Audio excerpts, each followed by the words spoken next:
Ayan o.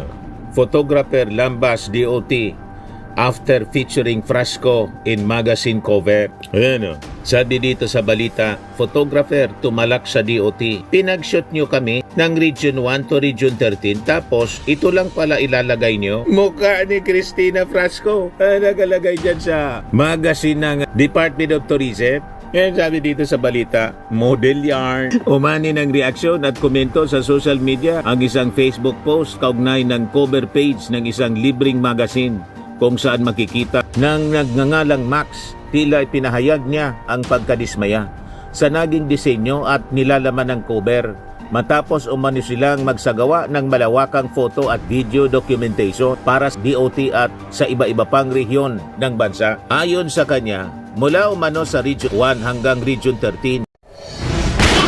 Nagbabagang mga balita at pagtalakay sa mga isyu ng lipunan. Bulsa! Opinyon, banat at paglalantad sa katotohanan. Bulsa! What you see is what you get. You decide. Hello po mga kababayan, si Dante Maravillas. Viral ngayon mga kababayan sa mga balita, si DOT Secretary Cristina Frasco po, binanata ng isang photographer. Ayan o.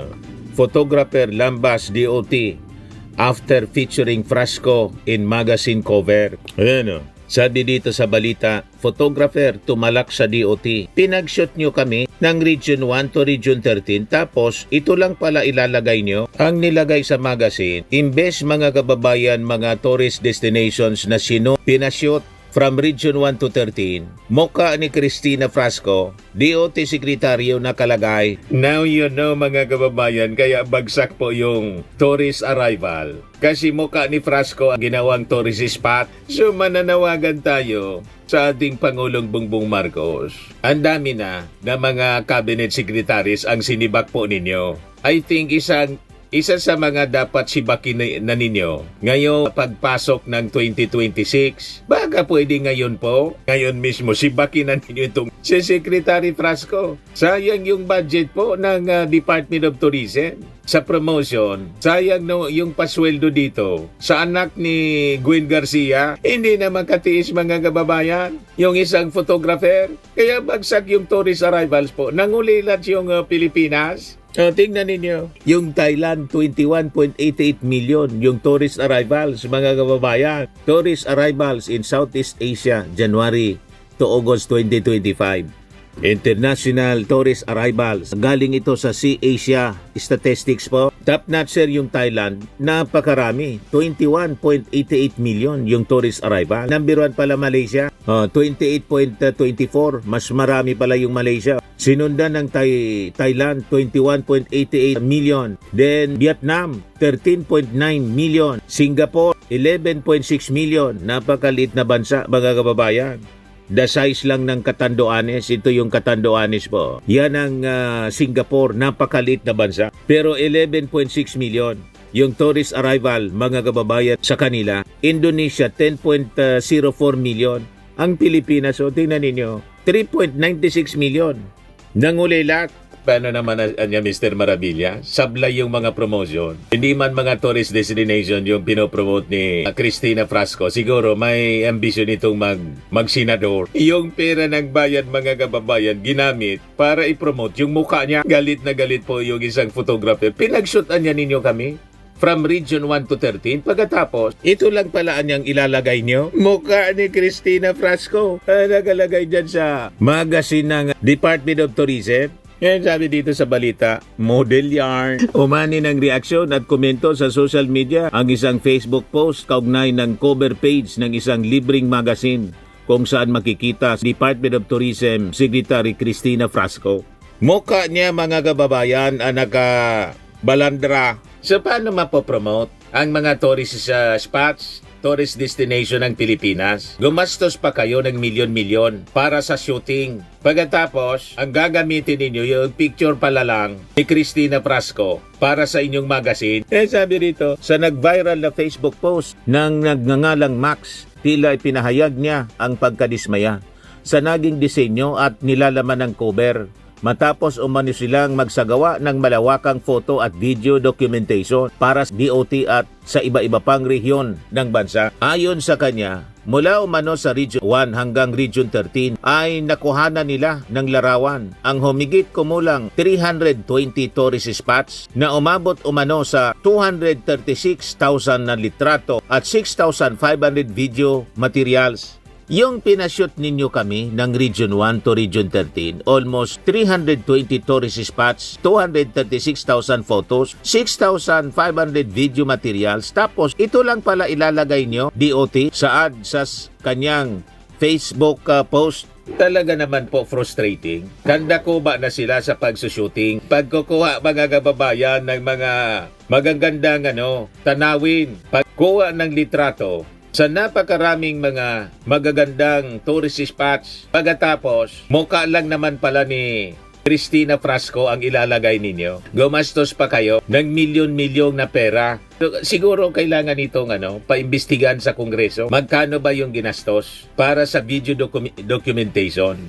Para sa photoshoot sa mga tourist spots. Siyempre, yung gastos niyan mga kababayan, matindi. Buong Pilipinas nag-ikot. Siyempre, yung hotel accommodation, food, transportation, mga kababayan. Tapos lahat ng video materials. At siyempre, isang team ang gumawa mga kababayan para sa documentation.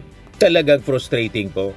Ito yung makikita sa magazine. Mukha mga kababayan ni Frasco na malinaw na malamang may ambisyon itong kumandidato sa pagkasenador. Ginamit pa yung pundo ng Department of the Tourism mga kababayan.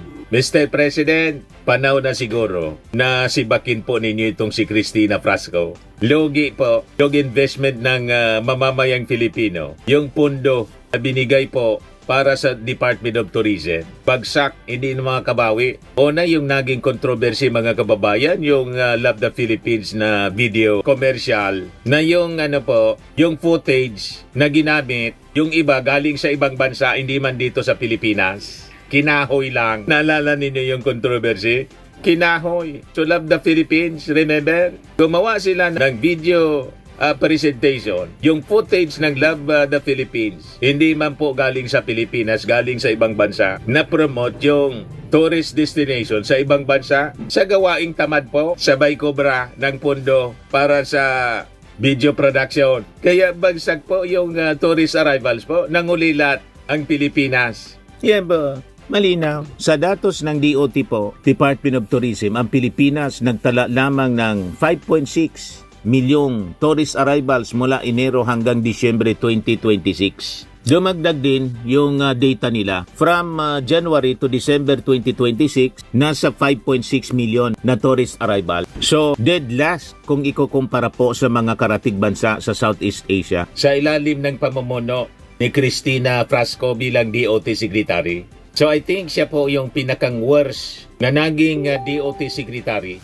Hindi makapag-deliver ng tama, mga kababayan, sa kanyang trabaho sa Department of Tourism. Sablay yung kanyang mga pinagagawa. Pagkatapos nagpa-photoshoot buong Pilipinas. Nagreklamo po yung photographer. Although, siyempre, binayaran sila. Pero siyempre, masakit yung loob ng photographer. Ginawa nila yung lahat. Nagpagod sila. Nagtrabaho ng maayos. Pagkatapos, ang lalabas sa magazine po, mukha man lang pala ni Cristina Frasco. Nagpa-shoot pa kayo. Pwede naman gawin sa opisina lang. Sa studio. Doon lang sa opisina. Pwede na. Kahit sa cellphone po, pwede na. Nag-selfie na lang sana siya. Talagang kasumpa-sumpa mga kababayan itong pinagagawa ni Frasco. So ito po yung hubad na katotohanan sa pamumuno ni Frasco sa DOT. Malalaking slogan, makukulay na kampanya, pero pinakamanipis na resulta. Di ba po, nakakadismaya? So sa halip po mga kababayan na umarangkada, lalo na nangulilat, napag-iwanan po ang ating bansa, ang Pilipinas, sa regional tourism race. Napakalinaw po. So ang tanong ngayon ng publiko, kung ganito kababa po yung performance, saan napunta yung mga pangako? At hanggang saan magtitiis yung ating bansa sa pagiging kulilat? Kaya pala kulilat, kasi ganito yung pinagagawa ni Cristina Frasco. Pati photographer po hindi nagustuhan. Tinagod lang sila. So nag-viral po. Report said it went viral before it was removed from the platform, prompting several comments from other users with similar reaction. Siya na ba ang bagong perlas ng silangan? Sabay tawa, a Facebook user was quoted as saying, "You have a point and millions of peso on liquidation pero ex-deal pala karamihan kasi DOT daw." Another user reportedly wrote, "Her photo takes up more space than the tourist spot itself. You'd almost forget the magazine is about Philippine tourism, travel and economy. It's hard to tell which part of the Philippines is being featured when the politician is clearly the main attraction." A different Pinoy said. The photographer was referring to a free magazine released by the DOT titled Philippine Topics. It prominently featured Tourism Secretary Cristina Frasco on the cover, set against picturesque backdrop. However, it was her image that was the most noticeable. Mukha na lang niya yung nakapuno po sa sa magazine. Pagkatapos yung yung tourist spots po, hindi na anina kasi may sulat pa Plus napalpak mga kababayan itong gawain ni Cristina Frasco. Pinasikat niya, hindi man po mga tourist destination, kundi pinasikat niya yung sarili niya, yung pagmumuka niya. Paano hindi bumagsak mga kababayan yung mga tourist arrivals, nangulilat na yung ating bansa? Siya yung nagbibida-bida. Kaya sabi pa ng isang netizen, Philippine Threads, very trapo talaga, na para bang sarili nilang pera yung ginagamit nila. Welcome to the Garcia Frasco verse. Promote the Philippines, Ikes. Check. Promote the Department Tourism Secretary. Yan po yung nangyari. Another Facebook user also shared photos of the Frasco name being repeatedly featured in his store labels in Cebu, where her husband, Representative Duke Frasco, is a representative of its 5th district. Ay, Diyos ko po, this is not AI, artificial intelligence. Local media photographer and researcher John Sherwin Felix wrote on Monday, December 29. Ang mababasa mo yung apelyido ni Frasco na parang eleksyon pa mga kababayan. Ngayon sabi ng mga netizen, sabi ni Mike Sabate na para bang siya yung tourist attraction. Sabi ni Watanabe JP, promoting Philippines tourism versus promoting myself. Sabi ni Jerica, sa kanya umiikot ang mundo. Sabi ni Yoyo Rice, trapong-trapo. Sabi ni Jezria, like mother, like daughter. Sabi ni Edison Ong, frustrated model. Sabi ni James Parks, the old ways of Lala is deception. Sabi ni GM Hay, na para bang siya ang tourist spot sa Pinas. Sabi ni Chris, sabi ni Rere Miano, Department of Trapo. Sabi ni Samba Leno, tapos latest post nila sa official account ng DOT after several months of no update, happy birthday Secretary Frasco. May ganun mga kababayan. But anyway, so mananawagan tayo sa ating Pangulong Bongbong Marcos. Loging-logi po, Mr. President, yung ating industriya ng turismo. Ginamit lang ni Frasco ng inyong sekretary po ng Department of Tourism yung pondo ng bayan para i-promote yung kanyang muka, hindi man yung mga tourist destinations ng ating bansa. Ayan tuloy, nangulilat sa tourist arrivals yung ating bansa, yung Pilipinas po. So, panahon na siguro na palitan ang ating DOT secretary kasi pag hindi, gagamitin uli ito sa paninira laban sa inyo ng mga DDS. Gagamitin ito sa black propaganda ng mga DDS laban sa inyo. Kasi yung mga sekretary po, alter ego ng Pangulo. Di ba? So hindi po nag-deliver ng maayos sa kanyang trabaho itong si Cristina Frasco. Yung maglingkod siya ng more than 3 years sa DOT, I think sumobra pa nga. Dapat nga nung una pa lang na sumablay sa trabaho itong si Cristina Frasco, sinibak na po ninyo. But anyway, wag na nyo siguro po patagalin pa, Mr. President. Sibakin na ninyo agad itong si Cristina Frasco bilang DOT Secretary. Ayan man lang po yung ating short video mga kababayan. So lagi ninyong tatandaan, sa buhay, you become what you believe. Ako po si Dante Maravillas. Bye-bye. God bless. Firmax Firming and Lifting Cream, pinapahid po sa mga pulses in affected area. Mainam po sa paninigas ng mga kasukasuan. Ito naman po, Automax Radiant Serum. Sa mukha naman yung application, anti-aging po siya. You will look 10 years younger than your age. Sa mga cancer patients naman po, baka lang gusto ninyo itong itry. Naing siya Red Mix Fruit Drink. Hindi mo po siya gamot, food supplement siya. Kaya lang, gawa siya mga kababayan sa goji berry. Yung goji berry may anti-cancer properties. O ngayon, yung mga inquiries ninyo, dumiretso na lang kayo sa aming messenger sa Facebook para masagot namin agad. Ayos pa? Ayos na ayos niya, Mr. Maravilla. Sa mga naghanap po ng malinis and spacious fitness gym, pumunta lang po kayo sa aming Colossal Fitness Gym. May Grab car rental din po kami. But anyway, ito po pala yung aming bagong product na binibenta online. I am worldwide amazing pure organic barley powdered drink mix from Australia. Negosyo to ng aking anak na architect entrepreneur Riz Maravillas. Ayan po. Kontakin na lang po ninyo siya, Riz Maravillas on Facebook. Ang mga health benefits niya: boost immunity, improves digestion, enhance energy levels, packed with antioxidants, prevent cancer. Ito naman po yung bago naming product na binibenta online.